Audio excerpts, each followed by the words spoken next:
La meilleure façon de voyager est de sentir. Tout sentir. De toutes les manières.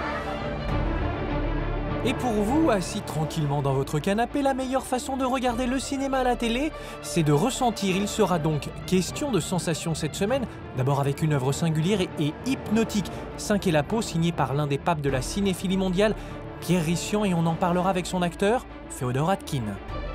C'est à cause de l'aventure, justement, à cause de tout ce que l'aventure représente, c'est-à-dire l'inconnu, c'est-à-dire mettre ses pieds dans des traces qu'on ne connaît pas. Et puis, on prend la direction de l'Italie, avec l'une des grandes signatures du cinéma transalpin, le facétieux Paolo Taviani. Ok.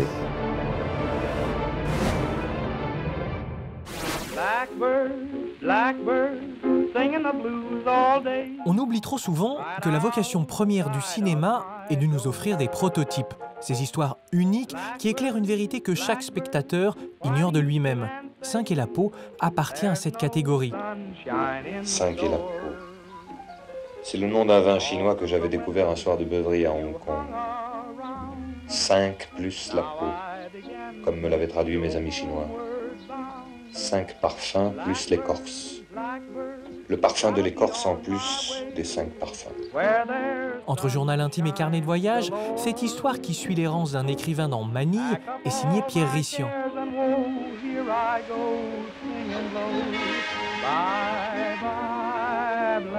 Personnage atypique du 7e art, disparu en mai dernier, fut l'une des grandes clés de voûte de la cinéphilie mondiale. Ancien attaché de presse de Joseph Losey, mais aussi découvreur de talents comme Clint Eastwood ou Jane Campion. Nous avons demandé à Féodor Atkine, acteur du film, de revenir sur cet objet insolite qui appartient à un autre temps. À l'époque, j'étais au théâtre Saint-Georges à Paris et je jouais une pièce de Roger Vitrac qui s'appelle Le Loup-garou. Un jour, dans ma loge, après la représentation, je vois la porte de ma loge s'ouvrir et une espèce de colosse avec des grosses lunettes très américaines comme ça arriver dans ma loge, me dire à peine bonjour ou à peine bonsoir, ne pas parler de la pièce, bien évidemment, puisque ça ne l'intéressait pas du tout, et me jeter sur la table de maquillage une 50aine de feuillets en disant « Voilà, c'est mon film, j'ai envie que vous le fassiez, au revoir, appelez-moi ». Évidemment, comme tous les mercenaires que nous sommes, nous, les acteurs, immédiatement, je suis jeté dessus en rentrant à la maison en me disant « Qu'est-ce que ça peut être ? C'est peut-être formidablement intéressant ». Donc, j'ai feuilleté tout ça et je me suis rendu compte qu'il s'agissait de 50 pages de poèmes. Et c'était un film. Je suis un piéton, rien de plus. En quel sens coule le fleuve? Après tout, la meilleure façon de voyager est de sentir. Il n'y avait pas de dialogue, il n'y avait pas de situation, il y avait pratiquement rien. Et sur les 50 pages, parfois, il y en avait, certaines où il y avait 4 lignes, avec écrit « Il marche dans le marché ».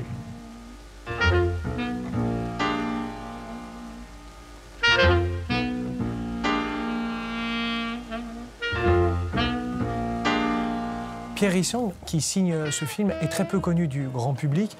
C'est un grand cinéphile. Il a tenu des responsabilités en tant que producteur, distributeur. Mais en tant que cinéphile, il disait qu'il n'y avait pas besoin de rencontrer les réalisateurs qu'on admirait. Les films parlaient pour eux. Bien sûr. Alors, pour ceux qui vont découvrir ce film, qu'est-ce qu'il dit de Pierre Rissian? Ce que le film raconte de lui, c'est une projection dans un univers qui le taraudait très probablement, qui était celui de la découverte. Or, le personnage qui rencontre autant de jolies femmes dans le film est l'émanation de Pierre, qui était fasciné par la beauté féminine. Mettez votre main sur mon cœur. Écoutez comme il bat. L'amour peut-il naître dans un bar? Je ne connais pas le mot, mais j'entends mon sang, il ne bat plus. vivant. Vous et moi, nous savons le monde entier. Nous nous connaissons depuis longtemps. Non. Nous avons vécu dans les mêmes lieux sans nous y rencontrer. Pierre Richian a été l'assistant réalisateur de Jean-Luc Godard sur À bout de souffle. Forcément, on se dit que ça a eu une incidence. Le film semble s'inspirer de ça, des procédés narratifs de la Nouvelle Vague, c'est-à-dire la voix off, la déambulation, la citation. Est-ce que ce film n'est pas le dernier enfant de la Nouvelle Vague? C'est possible. Ce que vous avez dit est très est juste. Pierre a donné une respiration extraordinaire au cinéma en général à travers ce film-là, parce qu'on est emmené là où, dans un territoire totalement inconnu, qu'on ne soupçonnait pas une seule seconde. S'il y a un terme consacré pour ce film, c'est la notion de voyage, c'est la notion de vagabondage. Quels sont les metteurs en scène qui appartiennent au cinéma classique qui vous ont fait voyager? Cassavetes. John Cassavetes vous a fait voyager? Ah oui, totalement. Totalement. Vous a fait voyager dans la nature humaine? Oui, bien évidemment. Je veux dire, si vous connaissez les films de Cassavetes... Ça mérite d'être dit, Féodor. Oui. C'est mieux de l'énoncer. D'accord. Oui. Allez, un deuxième. Tarkovsky qui m'a fait... qui m'a fait traverser des univers inconnus, bouleversants et motivants, parce que d'un seul coup, on est là à se gratter la cervelle et à se dire « bordel de merde, c'est quoi il a voulu dire ?» Mais oh là là, puis ça me touche. Mais pourquoi ça me touche? Pourquoi? À quel endroit? Et quels sont les éléments de ce film Stalker qui a pu me bouleverser à ce point? Merci pour ce moment partagé et on va aller continuer de voyager avec vous avec 5 et la peau. Merci Féodor. Écoutez, je vous remercie beaucoup. Voilà. Merci beaucoup.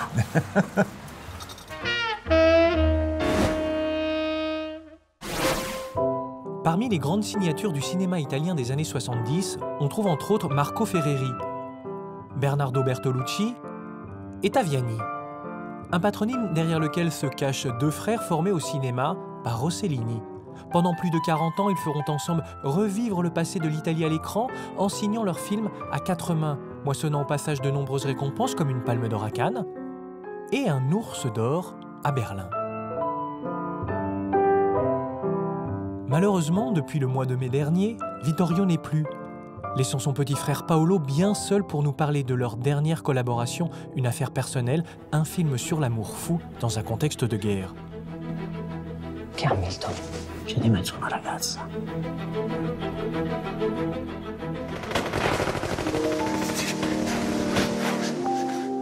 Il signorino Giorgio era un vero ballerino.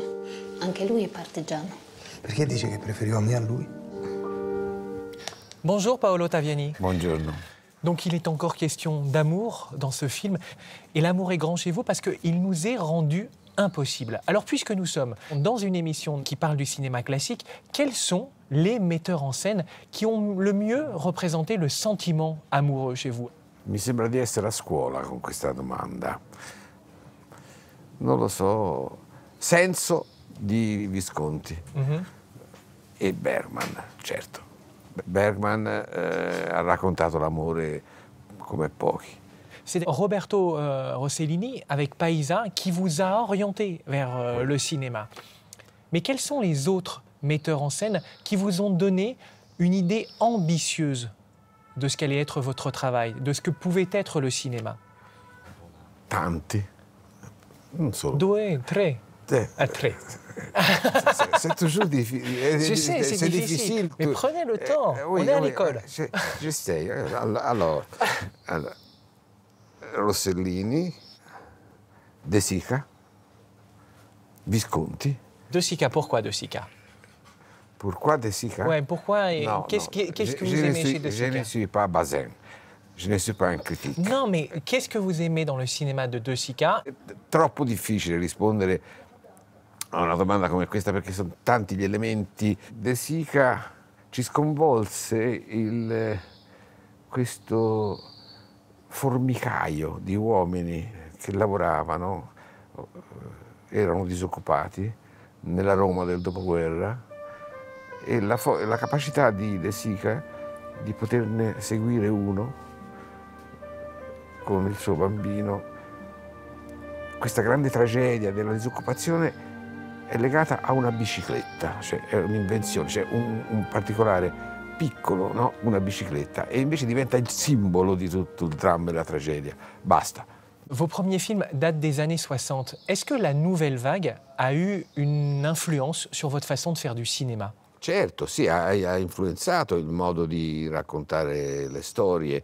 Per alcuni la macchina a mano, d'accordo, la libertà dell'uso della macchina. Noi abbiamo sempre amato l'inquadratura con la macchina fissa.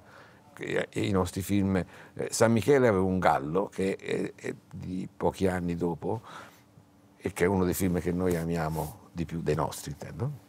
C'è solo una panoramica, poi sono inquadrature fisse tutte, dall'inizio alla fine. Anche in questo senso, diciamo, questo desiderio di poter sfidare la convenzione. L'ispirazione veniva nel raccontare attraverso questi quadri di immaginature fisiche in cui la vita si svolgeva dentro l'immagine, non che noi andiamo a cercarla la vita. Amiamo la macchina fissa e ogni tanto ci sono dei carrelli, dei travelling improvvisi.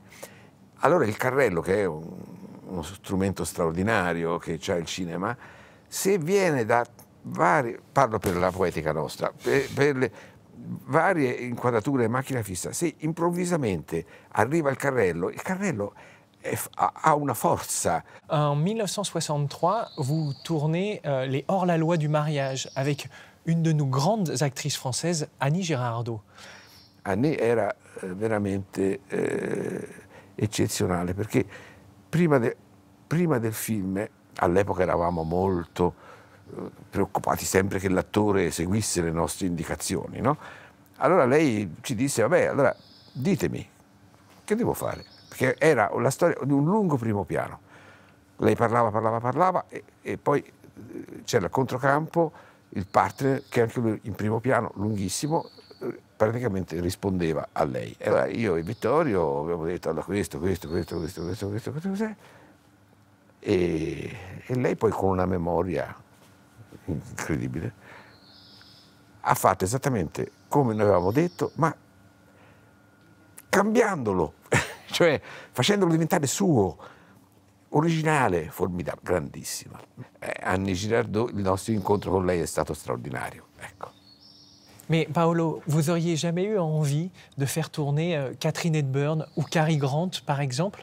No, je suis italien. Ah, donc, c'est que des acteurs européens que vous auriez aimé faire tourner? Oui. Fellini una volta disse una cosa molto bella dei giovani. Disse, perché questi parlavano il cinema deve essere internazionale, no? Lui disse, guarda, più parlerai del tuo piccolo paese, della tua provincia, più sarai provinciale, più sarai internazionale. Io ho parlato sempre del mio paese, delle mie cose, proprio i miei personaggini di Rimini, eccetera, proprio lo squallore della provincia italiana, e sono diventato internazionale. C'est la première fois que dans votre cinéma, vous faites une citation directe au cinéma américain.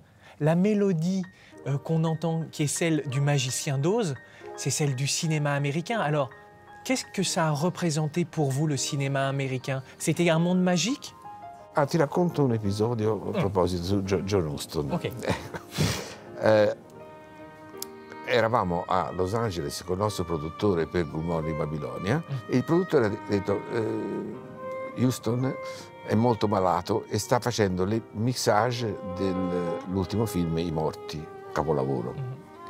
Noi non parliamo bene, all'epoca l'inglese lo parlavo un po' meglio, ma ora quasi niente. Comunque c'era una traduttrice che, come lui, ci diceva. A un certo punto ho detto no, voglio che mi arrivi, capisco, non importa, ma l'emozione c'è lo stesso, infatti forte emozione. Alla fine del film abbiamo detto un aggettivo banalissimo, bello. Proprio, e lui, comprendendo che l'idiozia della parola però corrispondeva davvero a un sentimento, ha sorriso e ha detto ora mi dovete dire Dove di più è bello? E da quel momento abbiamo cominciato a parlare del film. È stato uno degli incontri più belli della nostra vita, devo dire. Quindi io e Vittorio, poi siamo tornati a vederlo, questo film 3 o 4 volte, perché è un film veramente straordinario. È un testamento che pochi registi hanno avuto la fortuna di poter fare un testamento così alto, così grande. Grazie molto, maestro. Grazie, Ciao. grazie. All right. Not bad. Next one will be better. Next one. La semaine prochaine, je suis sûr que vous n'aurez rien contre l'idée de vous laisser enfermer. Surtout quand votre compagnon de cellule s'appelle Burt Lancaster. Et je vous proposerai, pour l'anniversaire des 80 ans de Romy Schneider, un film troublant de vérité et d'émotion dans lequel le fantôme de l'actrice nous apparaît plus vivant et plus lumineux que jamais.